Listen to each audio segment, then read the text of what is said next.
Hey everyone, I hope you had a good new year. I'm back. I know it's been a little while again since I posted anything, but I really wanted to do something that I want to start making regular, which is I'm going to do my top 10 favorite films of the previous year.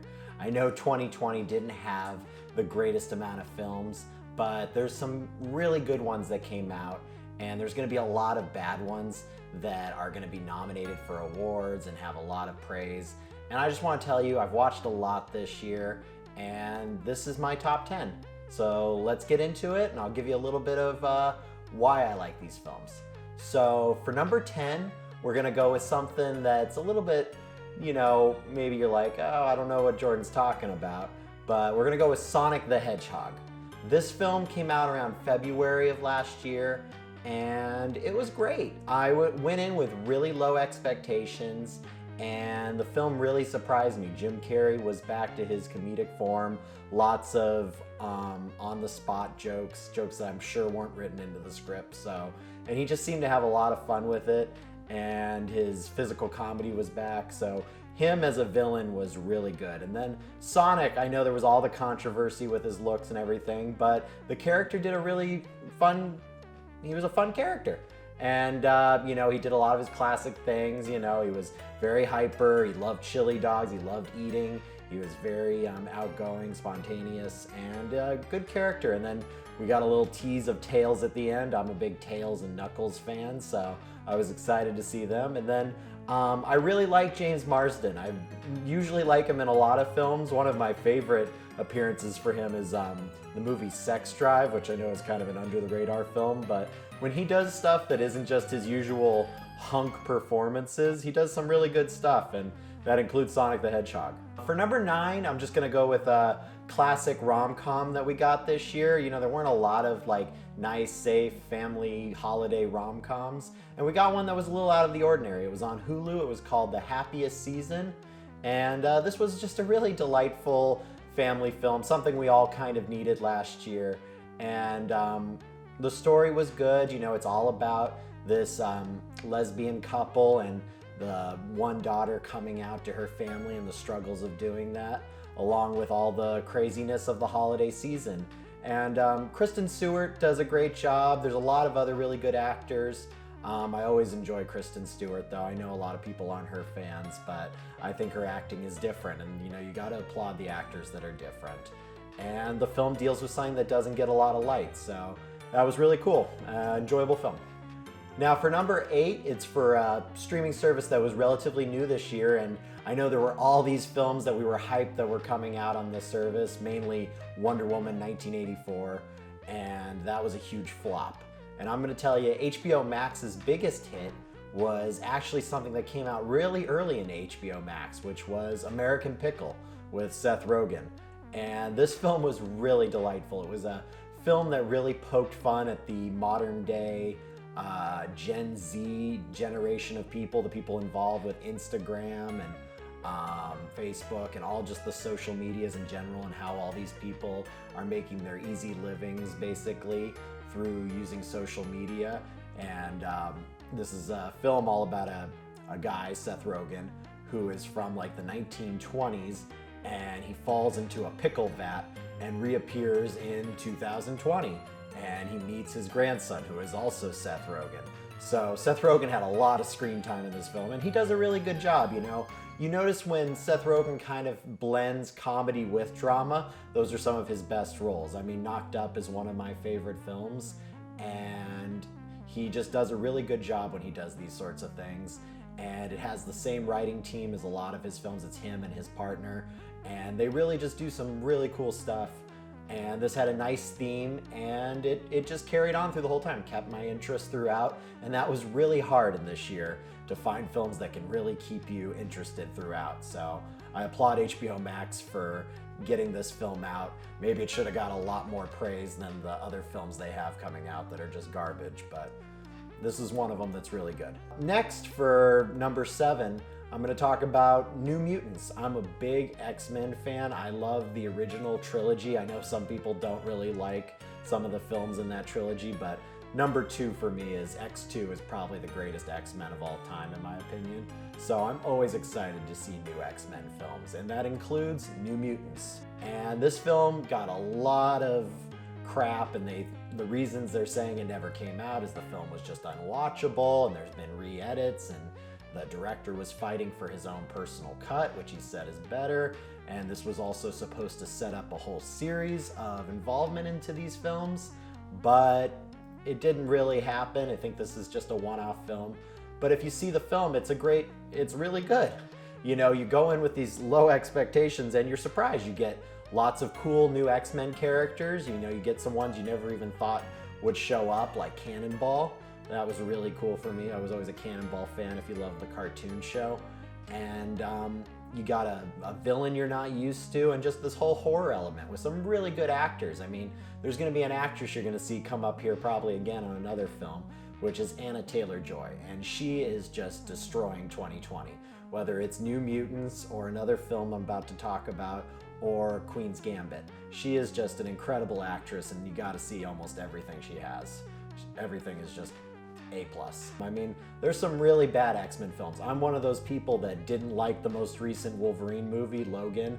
I don't really like a lot of the Wolverine movies, so this was something that was nice. We got lots of new X-Men, cool story, and that's all you really need with X-Men. Let's not go over the top with this thing. Let's just get some cool mutants. So you're gonna see a common theme on my list, that a lot of them are actor-driven films, and that's probably just, you know, my taste. I like a lot of these same actors that I'm following, people who I think really give diverse, unique performances. So for my next one, I'm gonna talk about King of Staten Island.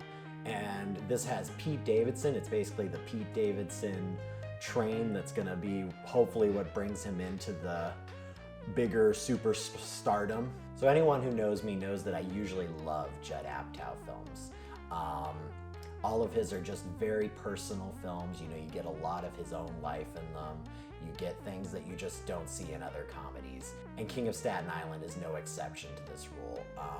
You really dive into Pete Davidson's life. You learn everything about with his father and his own career, and just where his psyche really probably is in this. And you just feel very grounded in the film, and it really lets you feel what Staten Island is probably all about. And that's what I want from these films. You know, they're always a little long, the films by him, but I guess it's for good reason. It's to make sure we really flesh out these characters, and we all know there's just plenty of films where they just don't flesh things out enough. So we gotta enjoy that, and hopefully you'll go see it. Next is a film that I was pretty excited to hopefully come out eventually, and that was Sound of Metal. It's on Amazon Prime, and I was following this film for quite a while. With my job, we kind of know a lot about this stuff ahead of time, and this film just had a unique premise. I mean, something you'd probably see like a regular screenwriter just be like, oh, I'm gonna write a film about this because this is something unusual. And that is, this film is about a guy who is a hard rock music player, and he loses his hearing. And so what is a, you know, drummer gonna do if he can't hear the music anymore? And it's kind of his whole coping process of dealing with the loss of his hearing, how it's gonna affect his life, and where he's gonna go from there. And it's just a unique thing. And the film kind of goes in through his perspective, which is really nice. You know, you gotta applaud the director, the sound designer, for really giving us this unique feel and sound to the film. I mean, when you hear a film called Sound of Metal, you would hope it's got great sound, and this doesn't disappoint. It's something very unusual and great for a year of generic films, which it's not. Also, applause to Riz Ahmed. Everything he does, he always does 110%. So he did a great job in this one. Next up, Netflix, which, by the way, usually I do not like Netflix films, but we're going to talk about a Netflix film here, which is Trial of the Chicago 7 by Aaron Sorkin. So I'm going to check out everything by Aaron Sorkin because always enlightening stuff, always stuff where I learn a crap ton, and I feel like Aaron Sorkin learned a lot, and he's going to tell us everything he learned in this film. And Trial of Chicago 7 is another example of that. It's something I knew very little about, and it gave me a lot of information, and information that was easy to understand, and a film that just kept on moving, made me laugh quite a bit, and just made the whole courtroom drama kind of film really not feel tiresome or frustrating. You know, I can't think of a court film that I've had where it was that easy to watch since something as old as like My Cousin Vinny or something. You know, something where it just has me laughing but still very interested in the court case. And I mean, that's also because of the actors, once again, that are in it. I mean, Sacha Baron Cohen steals every scene that he's in this film. But shouldn't be a surprise. That's a great actor. You have a great writer that constantly keeps you engaged. So please go see that film. I don't think it's getting enough looks at, and hopefully the Oscars will look at it too, because this one seems like it can fit in all categories. People can like it and it can win awards. So just go see it. Now, my top 3 are pretty much all tied for me relatively in favorite film of the year. I really don't see any problems in any of these films, and I enjoyed them, and I'm gonna watch them for years to come. But since this is a top 10 list, I'm gonna rank them. And for number 3, we're gonna talk about the film Emma. I know that there's been another version. I understand it's a book, and we've done a lot of Jane Austen adaptations through the years. But this one's special. You know, we have a brand new first-time director with it, and she really knocks it out of the park. You know, we had things like The Favorite that came out pretty recently that did this genre already and did it excellent. You know, we're talking about an old Victorian kind of film, but putting a lot of modern day humor, modern day language in there. And, you know, you would think that'd be something worn out already after a perfect film, but Anna just destroys it. You know, once again, it stars Anna Taylor-Joy, bringing her back again, and she nails the role.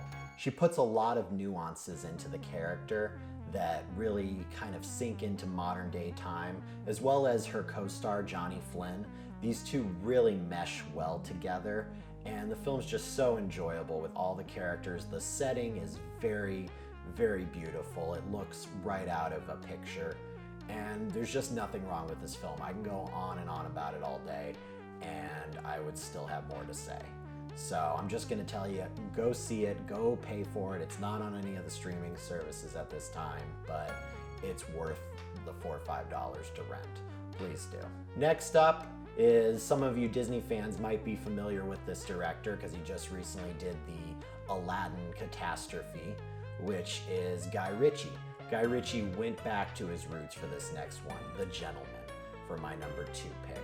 And this film, I'm a fan of a lot of his original trilogy with Lock, Stock, Snatch, and Rock'n'Rolla, and he went right back to a film like that. But he took it up one more notch, in my opinion, by putting my favorite actor, and I think a lot of you guys should love this guy, and put Matthew McConaughey, a true American acting Texan actor. And he just got this whole bravado to him, and that works so well in a film that's so British. A film that's gonna be all those classic, I don't know what they said, a lot of gangster British appeal, but then you have Matthew McConaughey just running it like a Bronco, you know, just American-made sort of thing. And this film, you know, twists you left and right. You have beautiful, quick-paced cinematography, quick-paced editing, and the film is just a ride all the way through. The 2 hours goes really fast. You never even feel it's close to that long. And then there's just so many good comedic performances. I mean, Hugh Grant really stepped out of his usual comfort zone. I know he's been doing that here and there with some movies, but this once again is something that's not his usual kind of character. He's a villain, he's a gay villain, and he's just very raunchy, which is not usual of Hugh Grant and his romantic films kind of setting. So this film, once again, just perfectly made. I hope it gets more attention than it actually did. Finally, my number 1, a film that I'm sure you guys are like, hey, there's a film you're missing on here, and if you don't think this film is missing, you clearly haven't seen it, because this is, you know, what you should expect every year. This director every year should be nominated for Best Director. The film should be nominated every time he makes one, and that is Christopher Nolan's Tenet.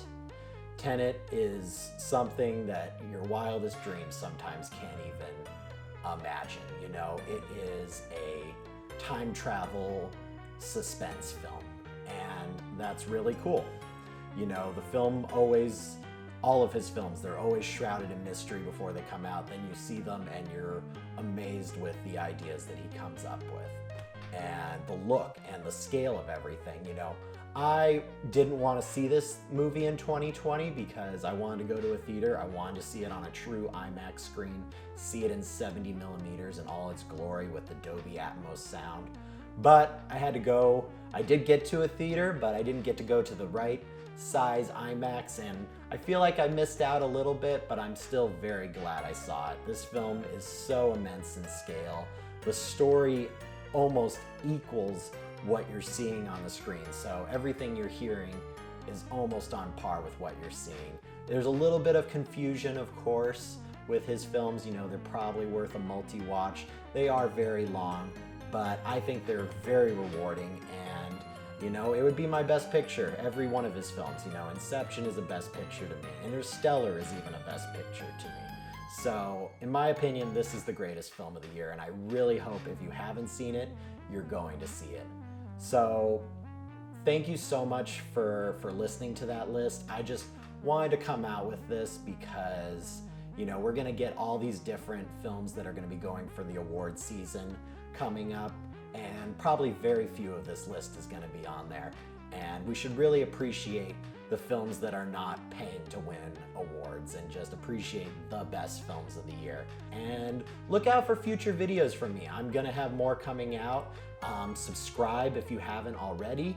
And just look forward to more content. There's going to be more documentary stuff, more Disney stuff. So, you know, the people who already know me, you know, look forward to it. And the people who are just getting started, you know, enjoy. It's gonna be a good ride the next few years. So, all right, have a good day.